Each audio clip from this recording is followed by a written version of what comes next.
Olá, sejam todos bem-vindos ao Diálogo de Formação.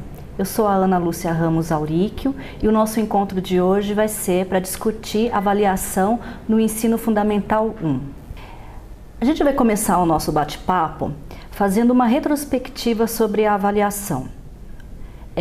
Vocês se lembram, quando vocês eram alunos, como que era o peso da avaliação nos momentos específicos, para medir o conhecimento de vocês? Provavelmente deve ter sido bastante dificultoso, E geralmente naquela época, a avaliação ela tinha o cunho de medir e muitas vezes o professor utilizava a avaliação e a nota como uma forma de até punir o aluno, por mau comportamento e por não conseguir alcançar um patamar de conhecimentos que ele previa.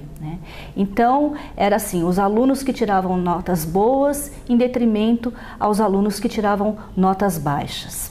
Mas hoje, será que esse quadro mudou?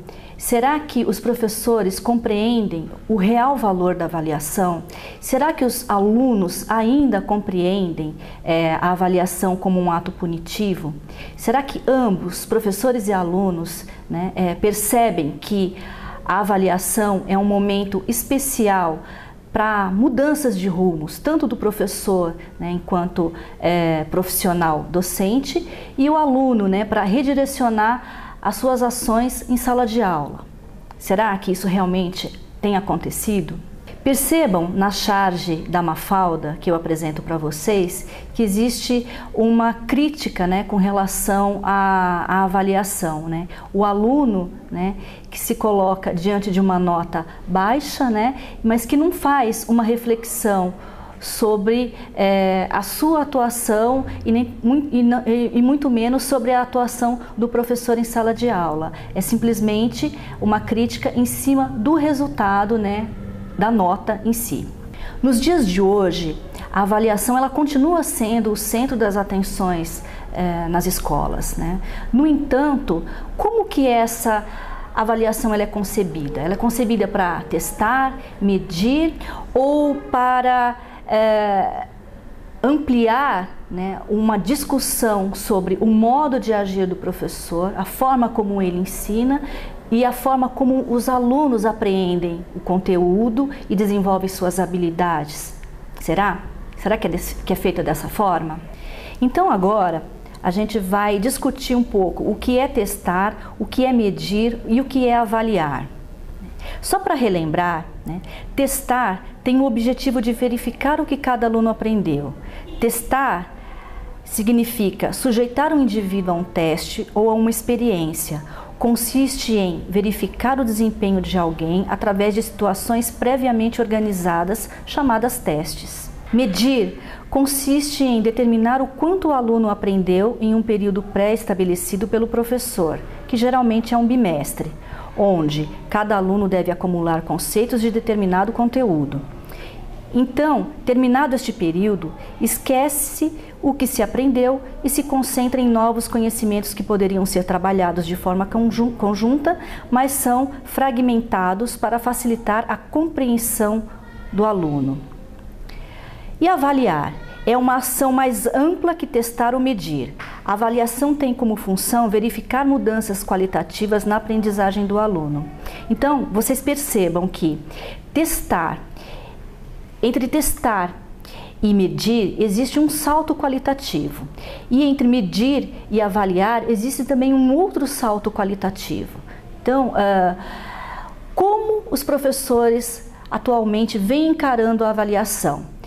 Com a função de testar, de medir ou de avaliar, ou seja, de ver a qualidade de ensino e de aprendizagem de seus alunos. O que dizem as bases legais sobre a avaliação? Temos aqui duas bases legais que vocês já estão bastante acostumados. Uma é a LDB, e outra são os PCNs.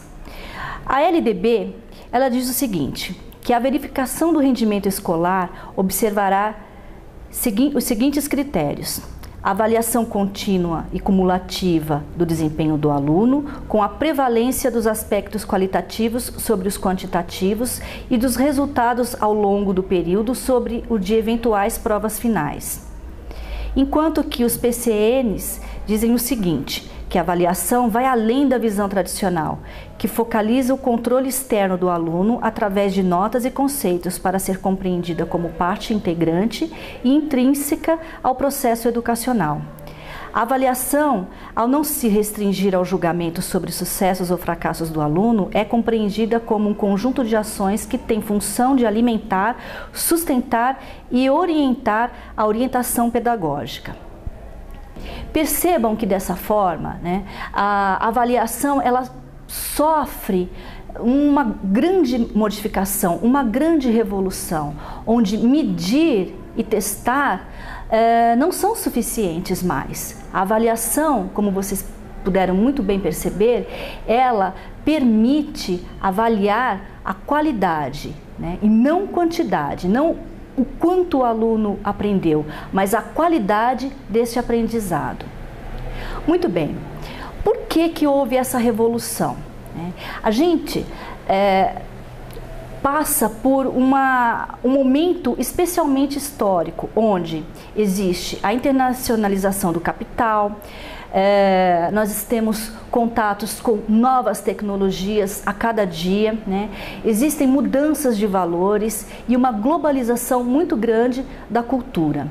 Isso transforma, né, o modo de pensar da sociedade. Se transforma o modo de pensar da sociedade, transforma também o modo de pensar do aluno. E com isso, a gente tem um novo horizonte, né, diante do aluno e diante do professor, em que a aprendizagem do aluno, né, ou seja, de como e o que se aprende, muda, tá? Diante disso, o professor, ele obrigatoriamente também tem que mudar a sua postura na sala de aula, ou seja, de como e como ensinar. Então, são mudanças muito grandes, né? Então, o aluno já mudou, né? E o professor, ele já mudou? Ele acompanha essa mudança? Ele está levando em consideração que o aluno, ele não é o mesmo de 10, 20 ou mesmo de 5 anos atrás? Ele está levando todas essas mudanças da sociedade em consideração na hora de desenvolver as suas aulas, na hora de avaliar o seu aluno? Se a sociedade mudou, muita coisa mudou em sala de aula. Então agora a gente vai pensar sobre a questão do ensino de ciências. O ensino de ciências, como vocês devem ter acompanhado no material didático de vocês, na coleção de ciências, ele é focado de uma maneira diferente. O aluno e o professor percebem que ciências não é apenas uma disciplina, mas é um método, é um modo de agir. Então, se vocês observarem aqui no slide, vocês têm aqui uma comparação, né, entre ciência como matéria, que apresenta a visão fragmentada do mundo e, com isso, uma supervalorização do conteúdo. Enquanto, se a gente encara a ciência como um método, o mundo ele passa a ser investigado, né? E neste caso existe uma valorização do fazer, uma valorização das habilidades e uma valorização das atitudes também. Então percebam que existe também uma nova mudança, né? Ou seja, uma mudança de paradigma muito grande com relação como ensinar ciência em sala de aula. Existe uma mudança externa, né, que é da sociedade, que muda o aluno, que força o professor também a mudar, enquanto que também há uma mudança na forma de se ensinar ciências. Na visão tradicional de ensino de ciência, prevalece a informação, enquanto a visão voltada para um estudo mais neurocientífico, existe o quê? Uma prevalência, um fortalecimento não apenas do conteúdo em si, mas no desenvolvimento de habilidades e de atitudes. Percebam agora nesse slide, né, um ciclo que mostra em que momento, na visão tradicional, a avaliação ela é concebida. Então percebam que primeiro existe a escolha do tema, que geralmente era de interesse das crianças, próximo da sua realidade, concreto e de caráter lúdico, né? Para depois ocorrer a seleção das atividades, depois ocorrer a definição dos objetivos e em cima de tudo isso promovia-se o quê? A avaliação no modelo tradicional. Se ensinar ciência mudou, né, baseado num caminho cognitivo que eu vou explicar mais adiante, né, vocês percebam que com a apresentação desse novo slide existe um ciclo, né, que mostra primeiro a importância da definição das habilidades cognitivas, para depois definir-se as atitudes, as noções e conceitos chaves, a metodologia empregada, as atividades a serem realizadas, os assuntos ou temáticas e novamente completando-se o ciclo. E onde entra a avaliação nessa nova forma de se ensinar ciência? Ela entra em todos os níveis, tanto na definição das habilidades, né? Ou seja, o professor passa não apenas a avaliar o conteúdo, mas avaliar quais as habilidades seus alunos estão desenvolvendo e passa a avaliar também quais as atitudes e quais os procedimentos adotados por esse aluno durante todo o desenvolvimento desse ciclo cognitivo. Então percebam que não apenas os conteúdos eles devem ser avaliados, né? Percebam que as habilidades cognitivas, né, elas também podem e devem ser avaliados. Portanto, que habilidades previstas estão sendo mobilizadas ou desenvolvidas durante o período letivo? As atitudes e valores também podem ser avaliadas. Então, os valores e atitudes definidos como prioridades estão sendo incorporados ou não pelos alunos? Estão se tornando mais próximos e presentes do vivenciar do aluno? As noções e conceitos chaves, né, que são avaliações voltadas a conteúdo. O aluno está adquirindo ou tendo reforçadas as noções e conceitos chaves eleitos como fundamentais? E as informações? O aluno está adquirindo noções e conceitos subsidiários, ou seja, adquirindo um vocabulário específico, informações, fatos ou aquilo a que chamamos, em geral, de conhecimento ou conteúdos. O repertório de conhecimentos e informações sobre ciências dos alunos está aumentando ou melhorando. Que habilidades são essas que nós, como professores, podemos avaliar? Percebam que muitas das habilidades vocês provavelmente já devem estar trabalhando com seus alunos e muitas vezes não de uma maneira sistemática. Então percebam aqui no conteúdo desse slide que algumas dessas habilidades elas percorrem um caminho cognitivo, né? E vocês vão ver que elas estão muito aliadas a práticas que nós desenvolvemos no nosso dia a dia, estando ou não dentro de sala de aula. Vamos ver quais são essas habilidades. A primeira delas, que eu chamo a atenção de vocês, é a observação. O aluno observa e posteriormente busca por respostas. A partir desta observação, levanta algumas hipóteses. Então percebam aí que não é uma observação simples, uma observação superficial. A observação, ou seja, esta habilidade, ela vai mover outras habilidades, como no caso o levantamento de hipótese e o questionamento. A segunda habilidade muito importante que pode ser desenvolvida e ser objeto de avaliação por você, professor, é o questionamento. Então, faça a seguinte pergunta: o seu aluno é capaz de questionar e colocar algo em dúvida?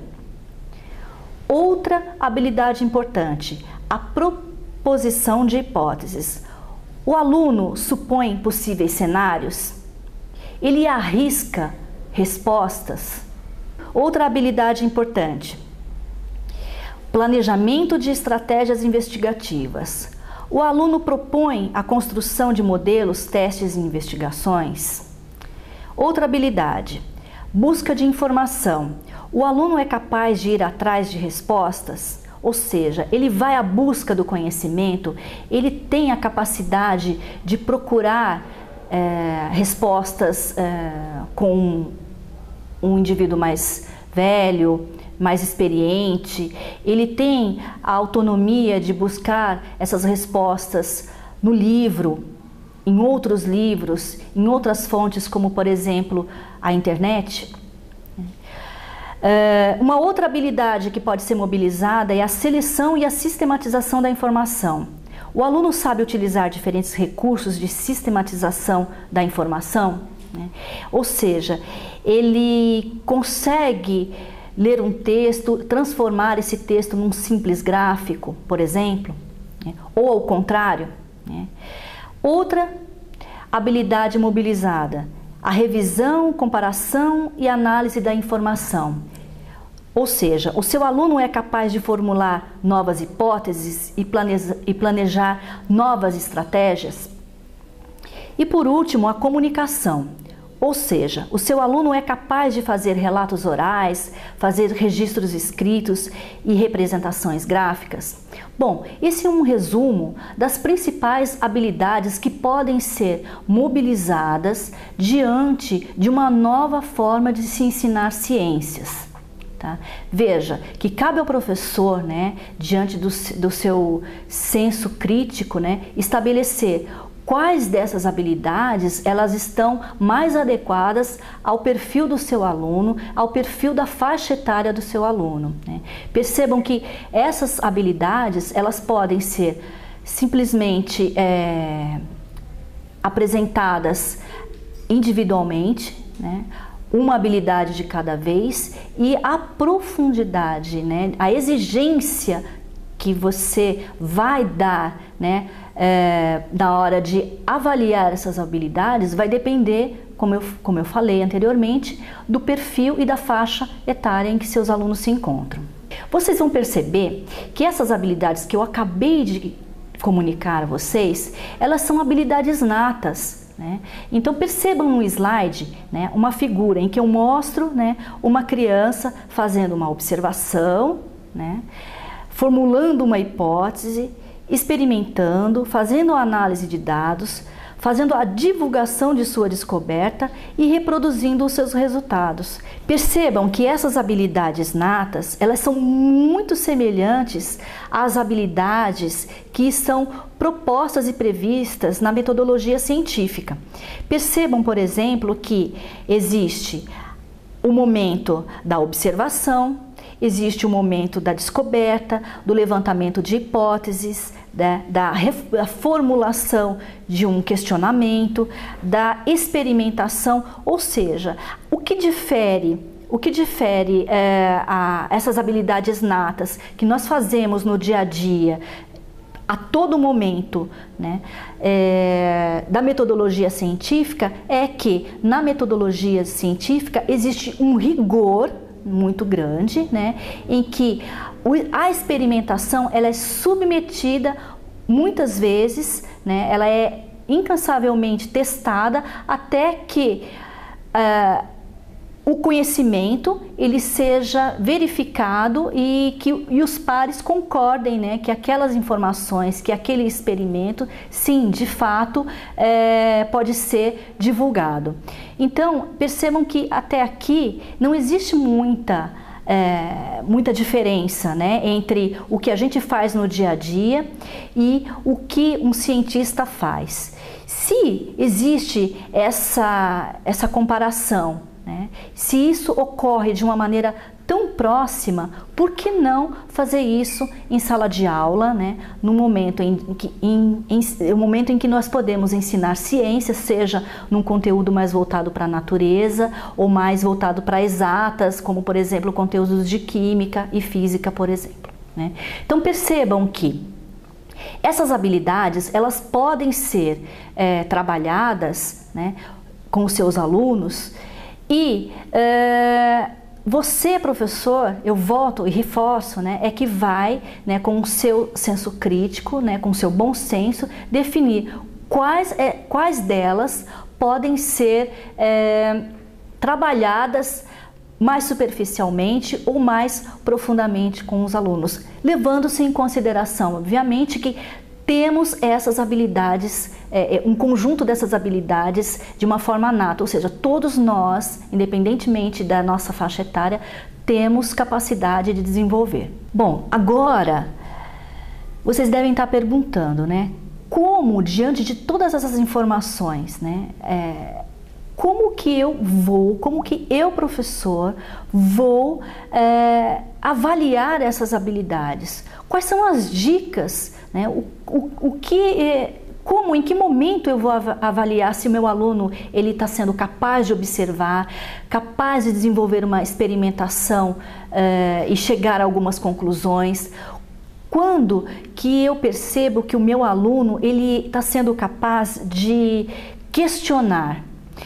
Enfim, se vocês se reportarem ao material de vocês, ao manual do professor, ele dá muitas dicas interessantes e ele fornece momentos em que você, professor, poderá avaliar. Então eu fiz um recorte, né, só para exemplificar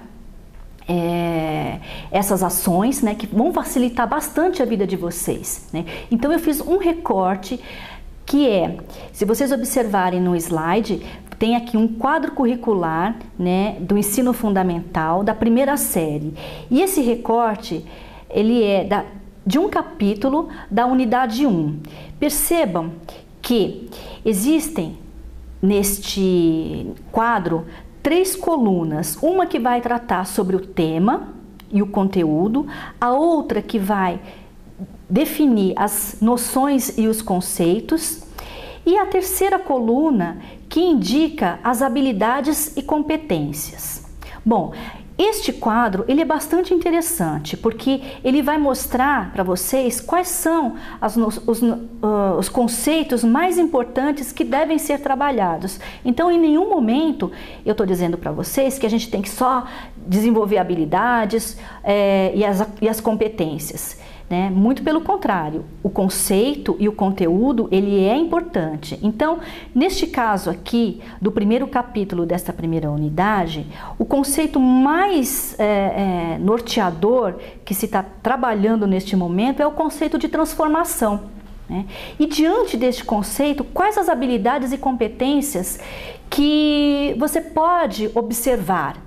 Então, nesta terceira coluna, vocês vão observar que existem conceitos como investigar, observar, coletar, comparar, selecionar, organizar, registrar informações. Um terceiro conceito muito enfático aqui é a questão da experimentação, da formulação de hipóteses, né? O desenvolvimento da linguagem. Então percebam que nesta coluna vocês vão perceber que essas habilidades e competências elas estão previstas quando vocês forem trabalhar este conteúdo, ou seja, o primeiro capítulo, né, desta primeira unidade. A visão que se tem é de uma gama muito grande de habilidades e competências que podem ser avaliadas. Então, a maneira como você vai avaliar essas habilidades e competências você vai determinar o que é importante, o que é a maneira mais fácil, né, de perceber se seus alunos estão alcançando, né, essas habilidades e essas competências. Percebam nessa tabela que existe última coluna, que é a coluna avaliando. Esta coluna, ela nos fornece alguns indicadores de avaliação. Vamos ver quais são eles. Por exemplo, na primeira linha, né, quando a atividade proposta é brincando se aprende, esse momento é um momento especial, porque é a primeira aproximação em relação ao mundo em que vivemos e que o aluno é desafiado. Portanto, de que forma ele pode ser avaliado, né? Então, o professor ele pode perceber e investigar se o aluno ele conseguiu fazer uma análise de informações, ou seja, se ele conseguiu representar por escrito e por desenho, por exemplo, né, o conteúdo que foi discutido. Num segundo momento, né, em que uma atividade proposta, né, a arte consciência, cuja proposta é uma colagem, né, o professor ele pode avaliar se o aluno ele conseguiu diferenciar coisas de origem natural ou artificial, por exemplo, né. Num terceiro momento, né, que seria a atividade coisas que nos cercam, o professor ele pode avaliar, né, se o aluno conhece a origem dos materiais. Tá? Então, são dicas simples, né, que você, professor, pode se valer. Então, o manual do professor é uma excelente ferramenta para vocês, professores, terem um caminho, né, ter um norte, não só para o desenvolvimento de suas aulas, para também planejar a avaliação, né? Então, planejar a avaliação é extremamente importante. Então, se valham dessas informações que estão no manual do professor. Agora, com relação às atitudes, né? Até agora a gente discutiu as habilidades, mas quais são as atitudes que podem ser avaliadas durante a aula de ciências, durante o ensino de ciências? Vamos ver quais são elas. Muitas delas vocês já conhecem, né? Mas será que vocês sistematizaram de alguma forma como avaliar se os seus alunos estão adquirindo atitudes, né, diferenciadas? Vamos ver?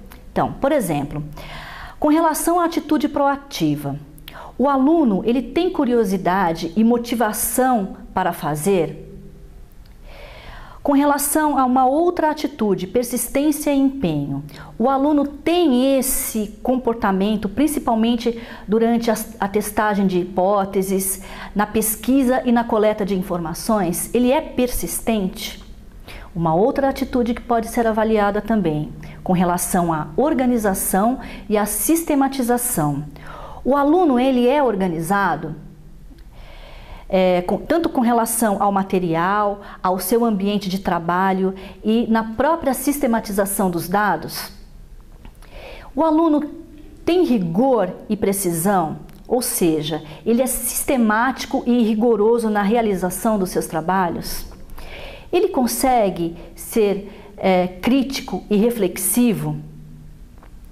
Ele tem uma atitude cooperativa e solidária? Ou seja, ele valoriza ações coletivas, né? Ele tem respeito ao outro? O aluno reconhece o outro e aceita as ideias contrárias às suas? Então, essas são atitudes que podem ser avaliadas por você, professor, no dia a dia em sala de aula, não somente num momento formal de avaliação. Então,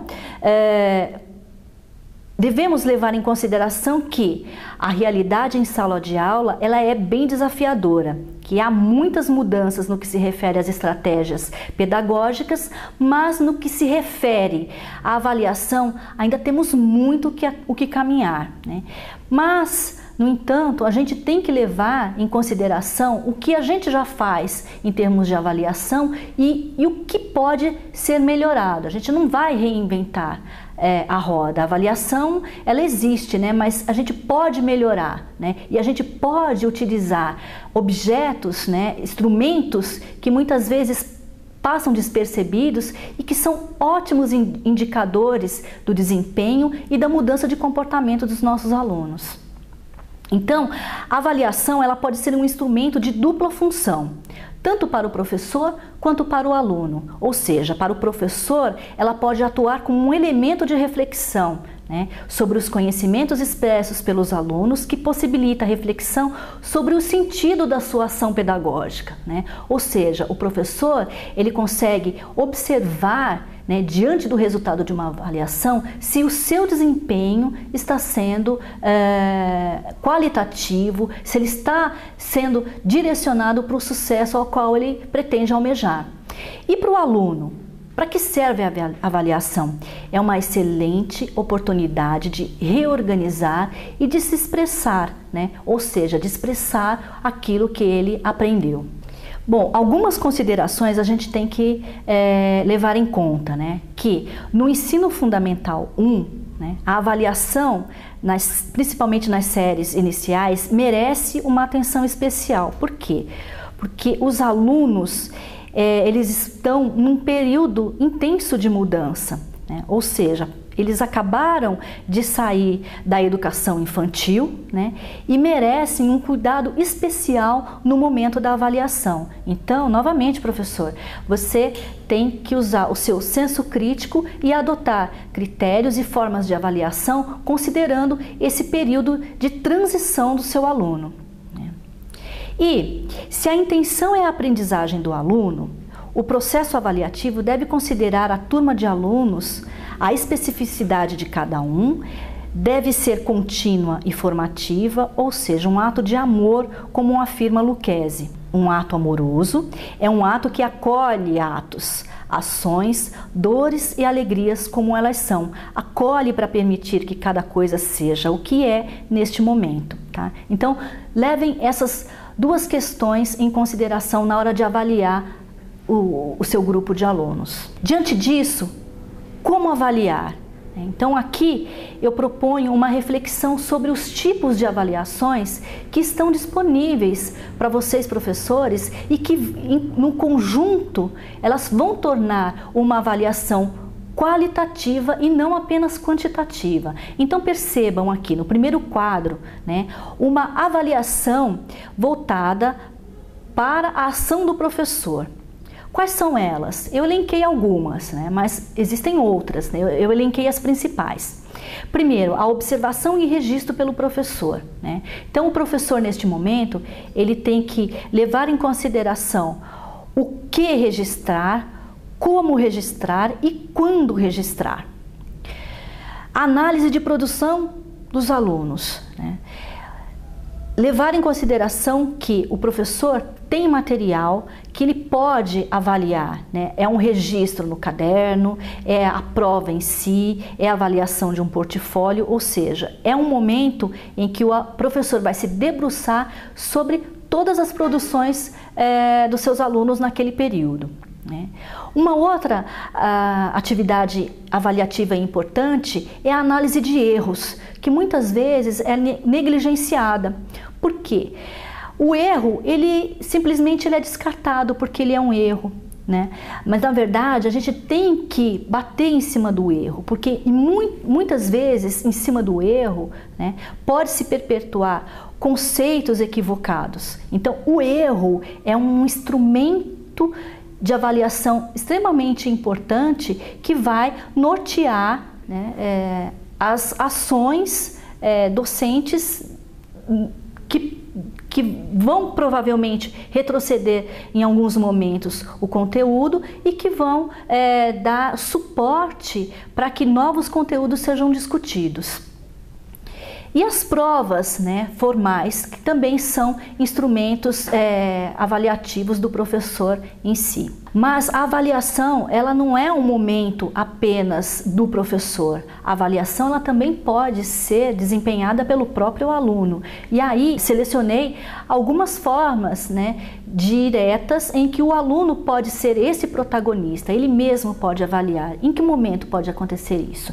Né? No momento de autoavaliação, na avaliação entre os pares, né? Ou seja, um aluno avalia o outro, e numa avaliação compartilhada. E existe um outro momento, né, que é um processo compartilhado entre o professor e o aluno. E como exemplo de ferramenta, de instrumento de avaliação, é o portfólio, que é uma produção do aluno que é muito importante, né? Como se fosse um diário de classe do aluno, onde ele expressa o que ele conseguiu apreender, né? As dificuldades que ele conseguiu identificar, né? Um registro final de um tema extremamente polêmico, importante, tudo que o aluno achar importante e com a sua supervisão, ele pode registrar nesse portfólio. E a sua ação, né, sobre este material é uma outra avaliação, porque o aluno, quando ele registra, ele também está avaliando, né? E você, como professor, pode fazer uma avaliação em cima da qualidade dos registros do seu aluno neste documento. Esses 3 tipos de avaliação, ou seja, a compartilhada, feita pelo professor e feita pelo aluno, né? A associação de tudo isso vai nos permitir fazer uma avaliação extremamente qualitativa, né? Então, a associação desses instrumentos avaliativos promove uma avaliação processual, qualitativa e mediadora. E é isso que a gente quer. E quando se fala em avaliação, né, provavelmente a primeira coisa que se vem à cabeça do professor e do aluno é a prova. Então, vale uma reflexão sobre ela, né? A prova, ela não pode ser descartada, ela é um instrumento importante que o professor ele pode aplicar, né? Portanto, que tipo de avaliação a gente costuma enfrentar, que a gente costuma encontrar nas escolas? Avaliações que apresentam questões fechadas, questões de lacunas, questões de certo ou errado, questões de combinação, questões de múltipla escolha e cruzadinhas. São exemplos de questões bastante presentes nas avaliações, né? E que no slide vocês vão poder conhecer, né, o que cada um desses tipos de questões representa, né? Já que a prova é um instrumento avaliativo importante, por que não utilizá-la de forma diferente, ou seja, diferenciada? A prova, ela pode ser individual, ela pode ser em dupla, ela pode ser em grupo, ela pode ser com consulta, sem consulta, feita em sala de aula, ela pode ser feita uma parte em sala de aula, outra em casa. E aqui a gente apresenta algumas sugestões de como a prova ela pode se tornar uma ferramenta, um mecanismo diferenciado de avaliação, né? Por exemplo, aqui eu sugiro teste em 2 fases, cujo primeiro momento ela pode ser realizada em aula, sem consulta. Na segunda fase, os alunos recebem a prova para complementar o que não foram capazes de fazer na primeira fase. Esta é uma sugestão interessante e que dá certo. E vocês já fizeram, já tiveram a oportunidade de aplicar com seus alunos uma falsa prova, né? Prova com questões resolvidas com erros e acertos, em que os alunos farão o papel do professor, ou seja, eles vão corrigir e ver, identificar o que está certo e o que está errado. É muito interessante e bastante produtivo, né? E uma prova tradicional corrigida pelos alunos, vocês já tiveram essa oportunidade? Desta maneira, os alunos poderão corrigir suas provas, suas próprias questões ou a de seus colegas, ou seja, um colega corrige a prova do outro. Essas correções devem ser monitoradas pelo professor e exigem um certo grau de maturidade dos alunos, né? Então, novamente, essas dicas de avaliação, de formas diferenciadas de se aplicar uma prova, também vale o seu bom senso e o conhecimento que você tem de sua turma, tá? Bom, gente, este é um encontro, né? Ele é um encontro rápido e eu termino, né, com uma frase de Hoffman dizendo o seguinte, que a ação avaliativa mediadora se desenvolve em benefício do educando e se dá fundamentalmente pela proximidade entre quem educa e quem é educado. Eu convido então vocês ao nosso encontro, que é um chat, uma discussão, onde a gente vai ter a oportunidade de aprofundar cada uma dessas questões, tá? Muito obrigada e até o nosso próximo encontro.